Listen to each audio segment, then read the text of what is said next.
Let's try to put ourselves into the place of a man called Alexei Navalny, who is without doubt the number one and the number two and the number three leader of the Russian political opposition. And as soon as we put ourselves in his place, it feels strange because what is this man about? He gets poisoned by Novichok.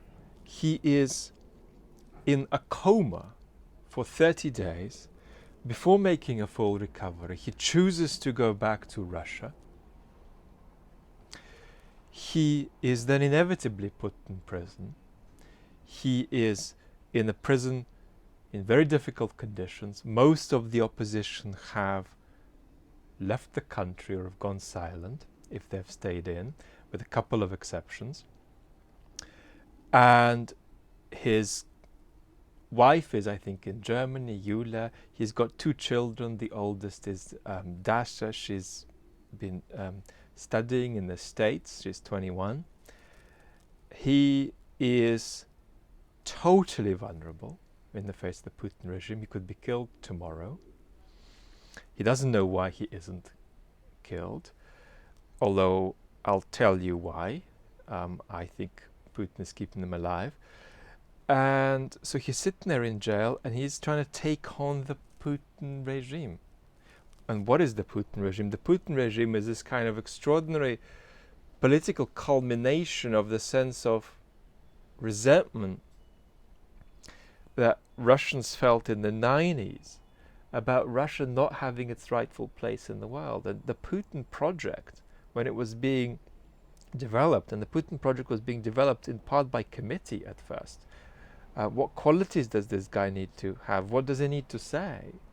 All of that stuff you heard from the early Putin, we're going to nail these people in the toilet and all of that coarse language. That's not Putin. That's not how he speaks. That's political technology.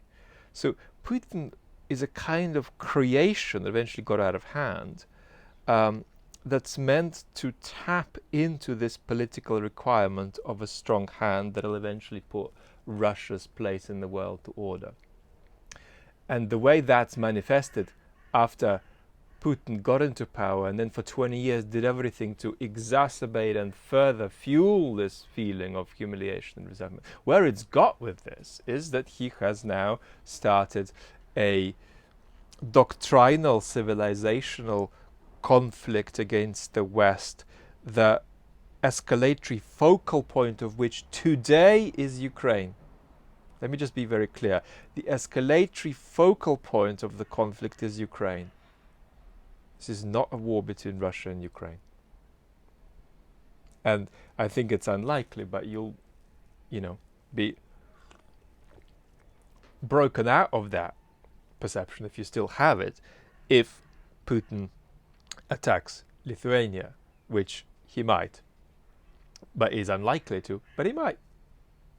But this is not a conflict between two ex-Soviet bloc states. So this is what's going on, and it's going on with the passive support of the population. And you know from the videos on the main channel that by passive support we mean, yes, the Russian population, to a degree of about 70%, has that feeling of resentment and we've got to show them, but they have no preferences about the methods. The methods are just outsourced to Putin.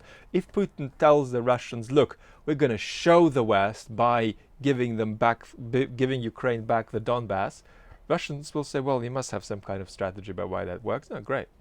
So the Russians don't support the Ukraine war. They support Putin doing something. And what he does and how he does it, and how war-driven or peace-driven it is, they don't care. So that all is going on. The country is somewhere in between a hybrid authoritarian regime and a totalitarian regime, about 85% hybrid authoritarian, 15% totalitarian. Totalitarianism is about activating the population into a certain kind of a vision that is percolated through the institutions of society.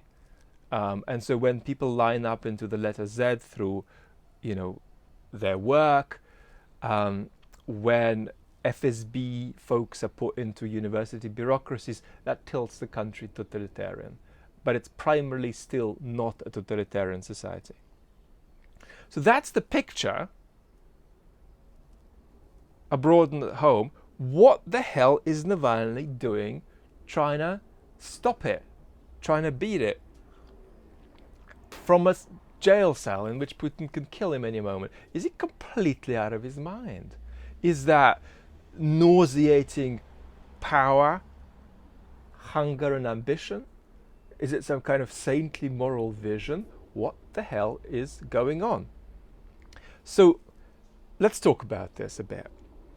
And we need to talk about this, I think, in a more picturesque and systematic way on the main channel too, because this is a universal story, how you do politics when the space for politics is being squeezed all the way to zero, pretty much, in Russia now. But we're having a casual conversation, so let's try to set up a little bit where Navalny has come from. And I'm going to be jumpy here because I don't have a biography of his to hand, but I don't think that matters. What matters are the key brush strokes, and I think we'll talk through them. So Navalny is in his mid to late 40s. He's got a lot of Ukrainian blood, actually. He grew up outside Moscow, a lawyer, from about the year 2000, mainly via the political party Apple, which is a liberal, democratic, pro-Western political party then. It's called Yabloko in Russian. Then. Now it's part of the fake oppositional bloc that sort of enacts being an opposition party without being one. It's a bit more complex than that, but roughly that's where it's at now. But back then it wasn't like that. It was more independent. And Navalny started working with them, rising through the ranks, and at first doing a bit of lawyer work for them, then doing political work for them. And eventually, around 2007, one of the big points in his career happens that's talked about a lot, and I think you need to know about this. And that's that Navalny founds a party called Narod, which co-founds that party, and that's a party with some ultra-nationalistic reverberations to it. And two groups now, as a result of it, can't stop talking about it. One is the genuinely earnest pro-Western liberal intelligentsia in Russia. And I came across somebody just the other day with that kind of skepticism about Navalny, that nobody with that kind of history should be accepted by anybody who really believes in liberal values. But the number of people in that position in Russia, 4% of the population, something like that.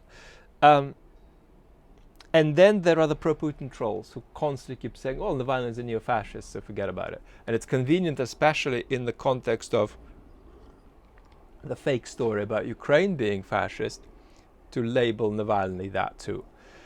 So at one point we will have a look at a couple of visuals from that part of Navalny's life. It won't be lovely.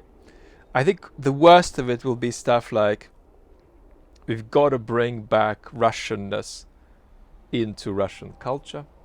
We've got to be tough on immigration.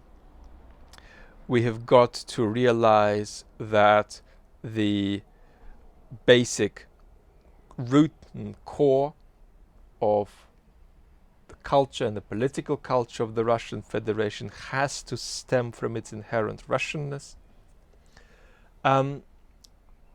So, no, it wasn't fascist stuff, but it was sort of with dimensions of what we would recognize as the ultra-right here in the West.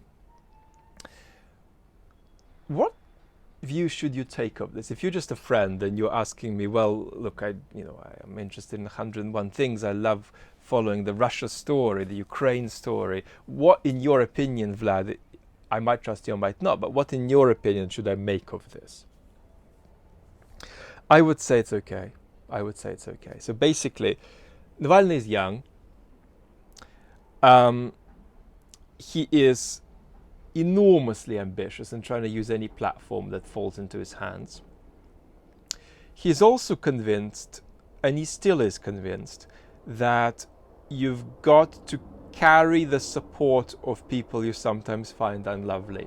And one of the things he's most convinced about is that you've got to keep some of the more hardline right folk or nationalistic folk within the parameters of democratic procedure. In Russia, that'll be when that procedure develops. You can't kick them out of the political system. They've got to be part of mainstream conversation. They've got to have mainstream political representation. Otherwise, they will radicalize. And the truth of the matter is that Navalny's actual political position is boring. It's European centrism. It's the kind of politics that is losing credibility all over the West. The chief economic advisor today that helps Navalny frame his economic program is an economics professor from Paris, Sergei Guriev. Actually, Sergei Guriev is one of the authors of this idea of informational autocracy that we've sometimes talked about. Autocracy that cares a bit more about the informational environment than it does about reality. And what we've said on this channel is that Russia is now less of an informational autocracy than it used to be. It now cares about reality too. So that's why it engaged in the real war and not just a virtual war in Ukraine. Not just a sort of a hybrid war.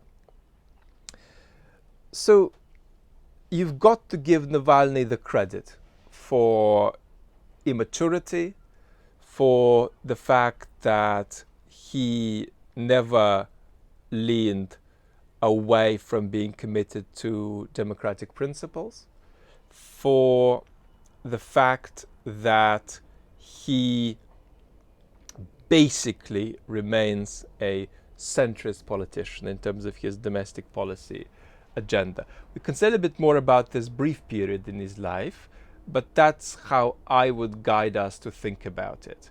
In other words, the key things in Navalny's biography that happened after are important, and Navalny is sincerely committed to the democratic process. He's not in any interesting way right-wing. He's sort of oscillated between center-left and center-right. That's basically what he is. And if there's any objection to his politics, it's actually that it's not substantial enough. He doesn't have a deep sense of history. His analysis of Western democracies, which he wants to imitate, is fairly shallow. He just thinks that the problems of Western democracy are there, but they're not that big. These societies are really doing well. We just sort of need to basically accept that that kind of centrism is something we should aspire to, basically. So let's jump forward a bit. And we're now in 2011. Big protests in Moscow, all over Russia. Navalny is now one of the leaders. And I think he comes up with the first line that is really memorable to all Russians or against the Putin regime. He's on the stage, he's got a big crowd chanting with him, and he says what he used to say for months and years before. He says, this regime is a bunch of criminals and crooks, and then he adds, and killers.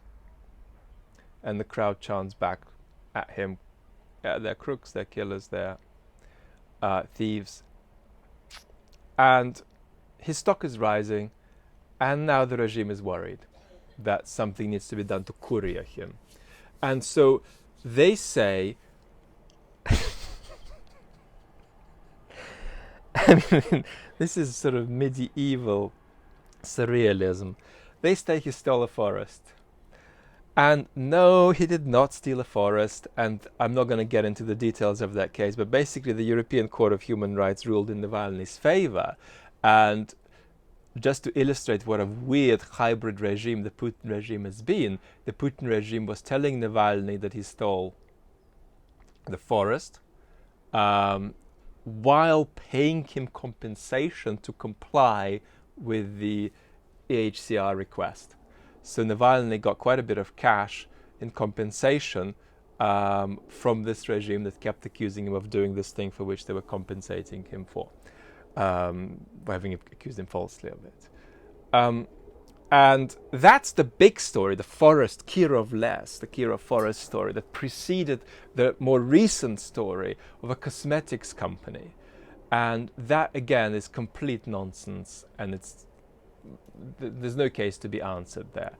So you might say, well, why was Navalny over these years engaged in small business projects together with his brother? And he'd say, well, it was part of my funding model. But one thing you can have no doubt about, basically, is that there was nothing illicit, corrupt, or inappropriate about his practice. It was just banal small business stuff, which very, very recently became unnecessary because the donation system has now again been disrupted, but the donation system was working well for the Navalny group. They went after everybody who worked with him. They went after his brother. His brother was inappropriately put in prison for 3.5 years, Oleg Navalny. So his family has been through a lot. And up until the poisoning, Navalny was experiencing microaggressions, not in the Western sense, but in the sense of stuff being thrown at him, including one incident where he nearly lost an eye because they threw toxic disinfectant blend of whatever it was at him. It's a Russian green kind of disinfectant that I used to use when I was a child. So then we jump, I think, to 2013, because Navalny's 5-year sentence for the stealing of the forest he didn't steal got suspended because the regime was interested in couriering him via these sort of short circuit breakers they were giving him. Okay, 2 weeks in jail, 2 weeks out, 2 weeks in jail, 2 weeks out, 2 weeks in, that kind of thing. And that's how they decided to control him. But right at the beginning of this process of being couriered via these brief incarcerations, he was allowed to run for the Moscow mayor. And the idea was that the pro-Putinist incumbent would comfortably win. He didn't. Navalny got almost 30%, got 27% of the vote, which was unexpected. It was a fairly free election. But in the circumstances of the entire machinery of the state being on the other side, that was an impressive result. And then they really needed to take this story seriously. And meanwhile, on top of all of this political activity, Navalny is basically doing anti-corruption investigations, and his chief message to the Russian people is, forget foreign policy, forget even ideology. These people are thieves and crooks, and they're stealing our country away. And that's actually why Navalny has always had potentially the support of the majority of the country, specifically on the issue of corruption. And then what happened, as you broaden the political conversation, then most people would fall away from saying we would positively support him as a political candidate. But his anti-corruption work was reasonably popular and sort of had a kind of assent from many Russians who didn't even watch his stuff regularly. It started with his blogs years back on LiveJournal. And what he'd do was to buy up just a bit of the shares of different companies in Russia, get a little bit extra access to internal information that way, and start investigating the corruption that was going on. And that eventually grew into these massive investigations that you may have seen recently. The story about Medvedev that went viral on YouTube, and the even more viral story about Putin's palace that's got well over 100 million views. So that stuff, I think, is the stuff that resonated best with a majority of Russians. And of course, the other investigation Navalny remarkably participated in, with a couple of other organizations, is the investigation of his own poisoning. And you can see quite a bit about that in the recent documentary that's come out that I haven't seen yet, partly because I know I've seen all the images that are in it pretty much, but I will watch it and maybe chat with you if I feel there is something special needs to be said there. So enough. Biography. We've kind of got a sense of the journey now. So what the hell is he doing, and why is he doing this, and who the hell is he? Well, I said something about the banality of Navalny's political ideas, and that's not meant to be a criticism. And I think that his personality, in a very interesting way, mirrors that and then doesn't. It mirrors that because Navalny is not a guy who's going to talk to you about Dante or Shakespeare. He's going to talk to you about the latest Hollywood flick he's seen. He's going to talk to you about how much popcorn he ate with his kids in the movies. He's going to talk about how his latest smartphone is nice. He's a guy who is, in many ways, like an ordinary person you just randomly meet down the street, just a bit more intelligent, a bit more sharp, but there's no kind of depth of political understanding there. There's no depth of an historical sense there. So what makes him special then? Well, I first of all think that this banality is special in the Russian context. Here is somebody who in a kind of completely dumb way just thinks, yeah, democracy. Yeah, I mean, obvious. That's it. That's Navalny's opinion about democracy. Yeah, you've got to have institutions, checks and balances. And so the banality of his conviction here is very generationally important to guide a generation of younger Russians into saying, yeah, of course. Yeah. But then on top of that banality, which is not a criticism, he's got two, I would say, extraordinary qualities. And it's just amazing how humans are constituted, that we can be spectacularly rare in a certain dimension and completely ordinary in others.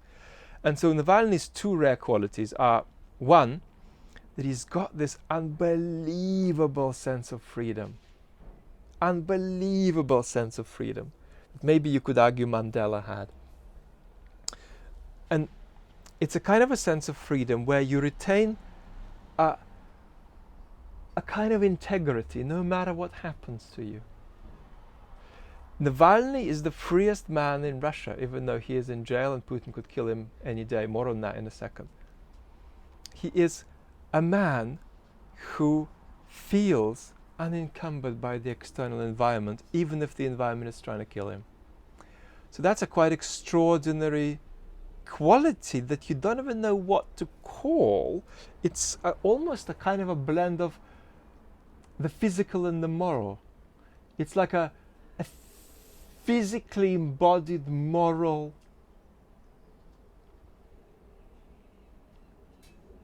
freedom.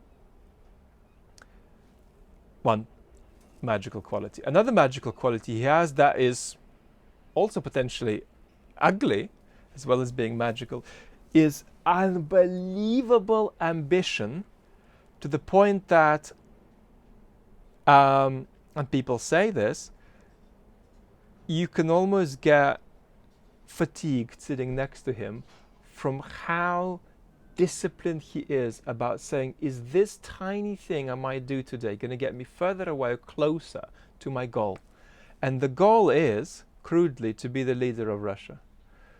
Not necessarily to be the president of Russia, because Navalny has been more thinking in a parliamentary dimension about the future of Russian politics, but to be basically the number one person in a democratic Russia politically, whether it be the person who makes Russia democratic or the person who just takes the job once Russia is democratic. And it's unbelievable. I mean, he'd be thinking, do I sip my coffee this way or that way? And which of these two ways will get me 0.001 of a millimeter closer to where I'm going? It's exasperating, maniacal ambition. Is it narcissism? Well, there's enormously healthy ego there, but I would say no, not narcissism. Because Navalny can take criticism fairly easily. and he is absolutely aware that people around him aren't pawns. But nevertheless, he is sort of in a sort of internal dialogue saying, okay, they're not pawns, they're real, and got to see them as they are, but maybe I can have a conversation with them. Guys, are you on board with this thing? And this is the only thing in town for me, sorry. If you're on board, we can work together. If you're not, I really wish you well, fantastic. So he's not sort of somebody who just stamps on people in an ugly way like Boris Johnson and Donald Trump do, and tries to step on them as a way of leveraging his way forward. No. But nevertheless, he's so determined. And he will not do anything that doesn't advance this forward trajectory for him. And one of the consequences of that is that he is enormously pained and frustrated. And it feels horrendous to him to be without his kids and without his partner. He loves his family so much. But despite that, despite the fact that he's worried about his health, which isn't perfect and is vulnerable and he could be killed at any day, despite that, there's a big part of him that is feeling really good now. Really good. So why? Because his stock grew massively since the poisoning. He didn't have the intellect or the extraordinary political magic of, politicians of genius we might turn to, like Bill Clinton or Tony Blair. This is not a political judgment. You could think they're evil. The point still stands. He's not on their level in terms of political skill, but he is leveraging the growth of his reputation via these two qualities, and he is growing as a result of that. He doesn't need to be brilliantly charismatic or communicate in a quite remarkable way what his vision is. He grew enormously as a result of the poisoning, as a result of how he investigated this poisoning, as a result of how he went back to Russia even before he fully recovered. And the fact that he's now in prison means that his stock is growing every week without him doing anything. His moral authority is growing, and he's loving it. So why does Putin not kill him? Well, certainly one thing that's changed since the war is that Navalny isn't really exchange material, obviously, anymore. Because what are you going to exchange him for? Now you'd think of exchanging something that's to do with Ukraine, but Zelensky is not interested in Navalny. He's not interested in a Russian politician being given to him. That's not any kind of a gain for Ukraine.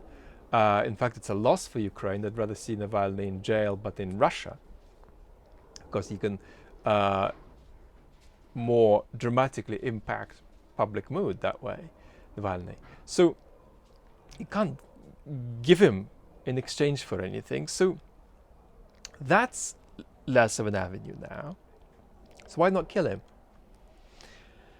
Putin, and this has been, I think, proven to us again in the last few weeks, is not behaving rashly. He didn't invade Ukraine rashly, and he is not behaving rashly now, which is reassuring in a way, because he's not going to press the nuclear button on a bad day. He might press it, but it'll be strategic. Not strategic nuclear weapons, but the decision will be strategic to use non-strategic nuclear weapons. So, not funny, by the way. I do think that we need a video to break down where we are in relation to the points made in each of the videos in the main channel, because time has passed. I think we'll do that. And basically, I think nuclear risk today is a bit lower than it was when I made the 2 nuclear videos. But that could change in 3 to 6 months. And it might well, in fact, change. So the big picture is not different, but we're going through waves of escalatory dynamics. Basically, this is why Putin is not killing Navalny at the moment. Putin wants to say, look, it could be that at some point it's advantageous to kill him in a special way. I'm going to wait until that moment comes, in case it comes, and reserve Navalny for then.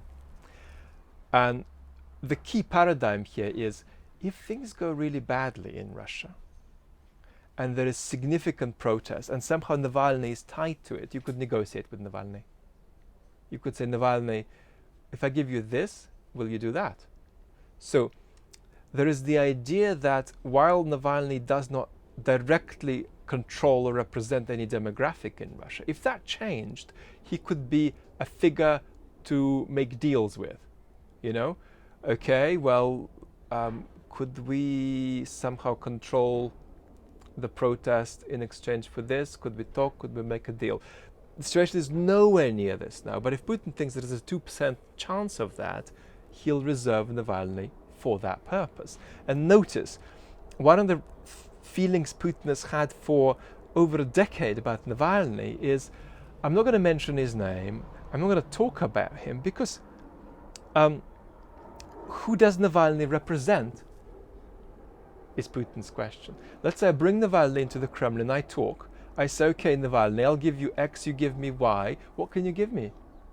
Do you have a group of people who you just control and they will do what you tell them? Well, not obviously. Your political party exists, and it is an impressive structure and a nationwide structure, well, it was back then, but nevertheless, you're more like riding on the waves of protest sentiments rather than directing them. So I can't negotiate with you, so there's nothing is interesting here for me.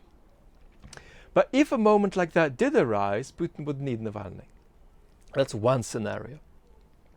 Another scenario is that Putin fudges it, and Putin is a big fudger. He might say, well, can we create some dynamics for Navalny where his life's at risk in prison, and if he dies, he dies, if he doesn't, he doesn't, you know?